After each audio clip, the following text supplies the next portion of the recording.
Okey, cuba tengok ni. Malaysia sedang bina satu lagi pulau mega yang bernilai berbilion-bilion ringgit.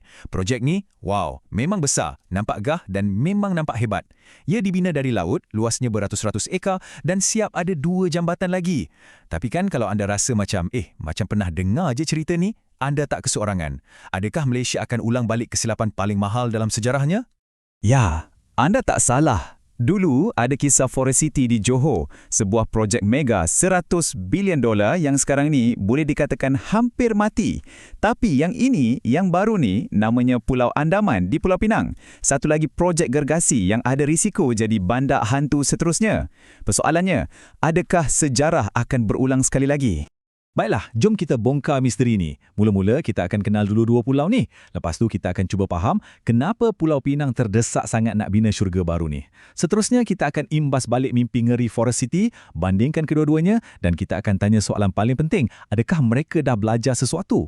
Akhir sekali, kita akan tengok sama ada pertaruhan $14 bilion ni berbaloi ataupun tidak. Okey, ini dia pertemuan 2 visi gergasi. Di satu sudut, kita ada Pulau Andaman, penuh dengan cita-cita, harapan baru. Dan di sudut yang satu lagi, kita ada Forest City, satu peringatan yang amat besar tentang apa yang boleh jadi bila impian tu terlalu besar dan realiti datang menampar.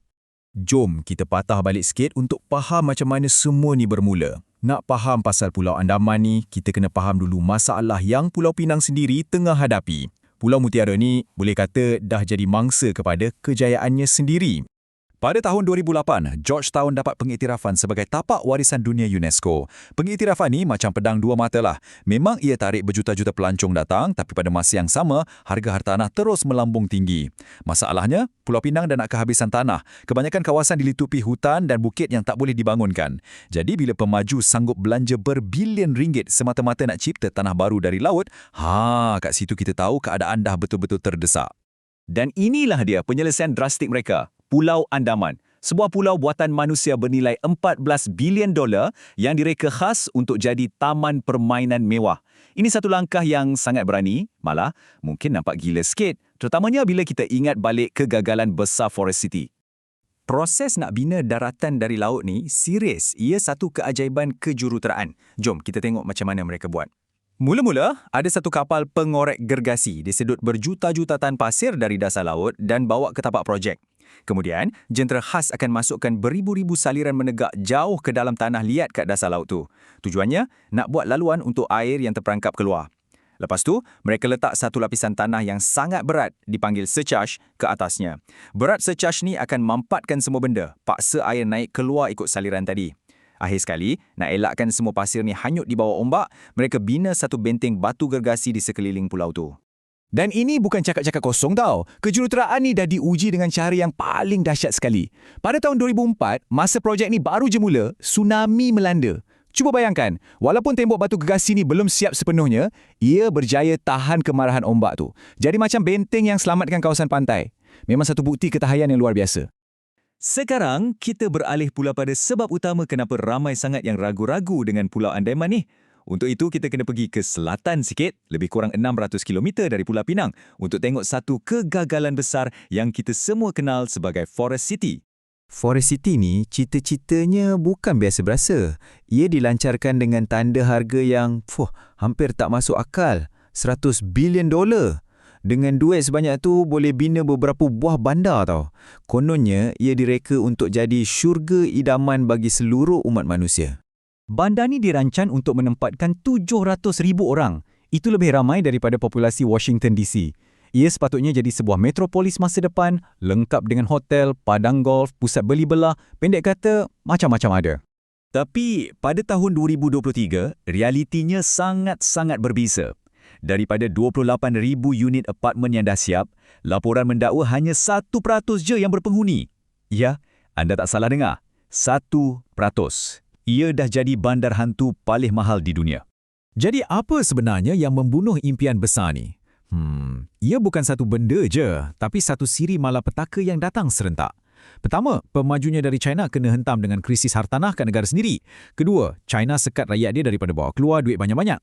Ketiga, kerajaan Malaysia sendiri pada masa itu menyukarkan pembeli asing untuk tinggal di sana.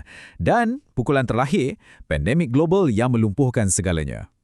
Ini membawa kita kembali kepada soalan utama. Adakah Pulau Andaman ni cuma Forest City versi 2.0? Jom kita letak kedua-duanya sebelah menyebelah dan tengok apa bezanya.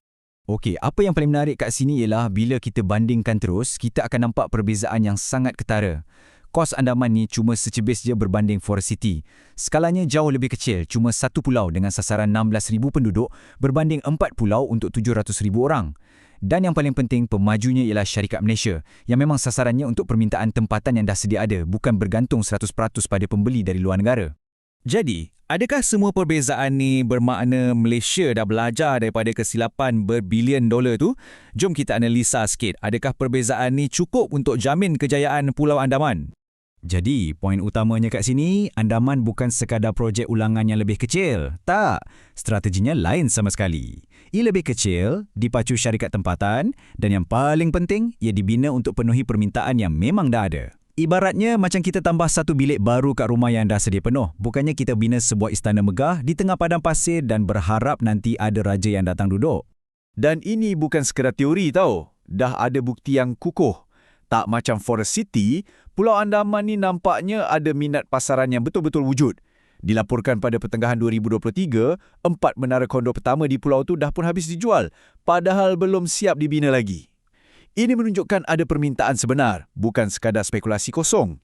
Pada akhirnya, projek ini bukan sekadar pasal hartanah. Ia adalah satu ujian berisiko tinggi untuk negara kita. Ia adalah pertaruhan 14 bilion dolar yang akan tentukan sama ada Malaysia mampu takrifkan semula masa depannya atau terperangkap mengulang kesilapan yang sama dari masa lalu. Dengan skala yang lebih kecil, pembiayaan tempatan dan permintaan yang terbukti wujud, Pulau Andaman ni nampaknya dah ambil kira semua pengajaran pahit daripada kegagalan Forest City. Tapi, adakah semua tu cukup? Adakah ini bukti Malaysia dah belajar dari kesilapannya? Ataupun ini hanyalah satu lagi bab dalam kisah cita-cita besar yang berakhir dengan kekecewaan? Hanya masa yang akan menentukan sama ada pulau ini akan menjadi sebuah syurga atau sekadar bandar hantu yang bersaiz lebih kecil.